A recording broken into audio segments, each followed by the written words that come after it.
This is Fashion 100, Sewing for Fashion Design 1, and this is the sample notebook. This is sample number 15, the curve seam. I've gone ahead, I have two patterns in the supplement that go with this particular sample. I've gone ahead and cut them out.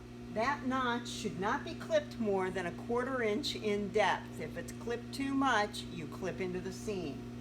On this particular pattern, the seam allowance for the curve seam is 1/2 inch. It is not 5/8. So I'm going to be stitching at 1/2 inch.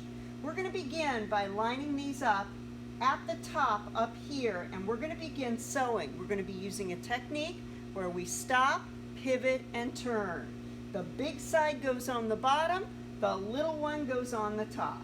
And we're going to begin by lining this up on the machine and back stitching. Okay, I back stitched. I'm going to stitch forward just a few stitches, bring my needle down, pick up my presser foot, and shift my fabric. I am watching my seam allowance here. I am going to create a pucker on the top layer. Stitch a couple more stitches.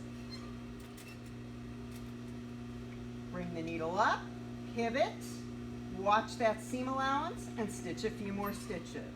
So what I'm doing is I'm going around very slowly, picking it up and pivoting. This way you can put it in without doing massive clipping on your fabric. A few more stitches, pick it up, pivot.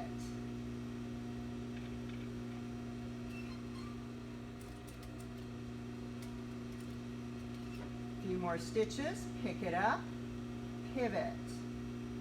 Watch your seam allowance on the 1/2 inch here. Pick it up, pivot.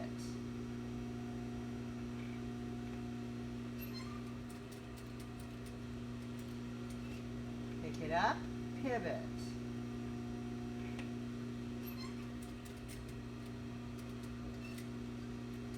Always bring that needle down prior to the pivoting.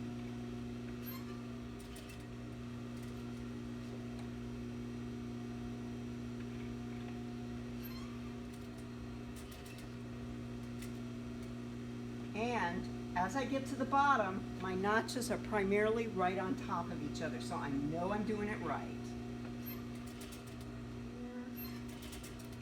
Back stitch, done. Trim my threads. At the moment, this is what it looks like. This is what it looks like in here. The inner side has all of these ripples. That's the shaping, and that's from the pivot. I'm going to press it with the seam allowance going toward the smaller piece. When the sample is complete, you should have a nice, smooth, curved line here without any major points, pleats, puckering, or etc. On the back side, you should have a nice, smooth line pressed toward the small piece, and the two top edges should line up. And that completes this sample.